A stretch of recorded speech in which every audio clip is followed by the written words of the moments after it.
মোহাম্মদ ইউনূসকে ৫ বছরের জন্য নির্বাচিত সরকারের প্রধানমন্ত্রী হিসেবে পাওয়ার আকাঙ্ক্ষা ২৯ মার্চ নিজের ফেসবুক অ্যাকাউন্টে জানান জাতীয় নাগরিক পার্টির উত্তরাঞ্চলের মুখ্য সংগঠক সার্জিস আলম।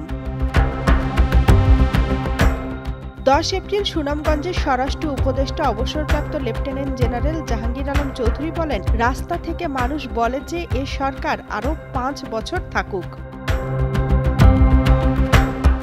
এর ২ দিন পর কিশোরগঞ্জের পাগলা মসজিদের দান বক্সে পাওয়া এক চিরকুটে এই সরকারের মেয়াদ দীর্ঘ করার বাসনা জানানো হয়।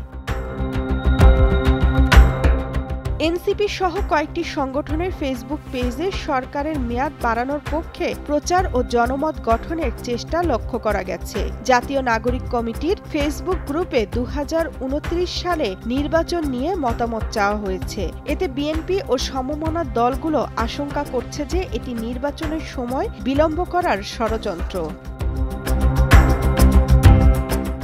যদিও এনসিপি বলছে এটি কিছু ব্যক্তির মতামত, দলের অবস্থান নয়। এনসিপির দাবি তারা নির্বাচন বিলম্ব চায় না, তারা সুষ্ঠু সংস্কার ও বিচার নিশ্চিত করেই নির্বাচন করতে চায়। সংস্কারের সুযোগ হাতছাড়া করা যাবে না। বসুন্ধরা ডায়াপেন্ট এখন আরো উন্নত। এই হট এয়ার থ্রো টপশিট দ্রুত শোষণ করে সোনামণিকে দেয় কোমল অনুভূতি। ১৩ এপ্রিল রাতে ৩১ দফা রাষ্ট্র কাঠামো মেরামতের রূপরেখা ও নাগরিক ভাবনা শীর্ষক এক আলোচনা সভায় ভার্চুয়ালি যুক্ত হয়ে বিএনপির ভারপ্রাপ্ত চেয়ারম্যান তারেক রহমান বলেন, সংস্কার চলতে থাকবে, নির্বাচন হতে হবে যথাসময়ে। যারা আগামী জাতীয় সংসদ নির্বাচন সংস্কারের পরে হওয়ার কথা বলছেন, তারাই এখন প্রার্থী ঘোষণা করছেন।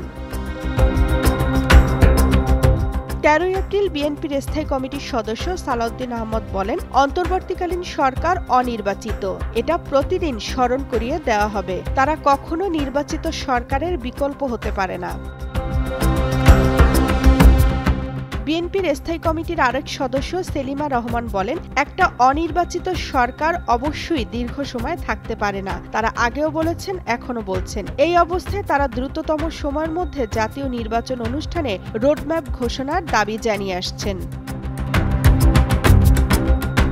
রাজনৈতিক অঙ্গনে এই মুহূর্তে আলোচনায় ১৬ এপ্রিল। এদিন প্রধান উপদেষ্টা ডক্টর মোহাম্মদ ইউনূসের সঙ্গে বৈঠকে বসবে বিএনপি। ত্রয়োদশ জাতীয় সংসদ নির্বাচনের টাইম ফ্রেম নিয়ে সরকারের অবস্থান সম্পর্কে পরিষ্কার হতে চাইবে তারা।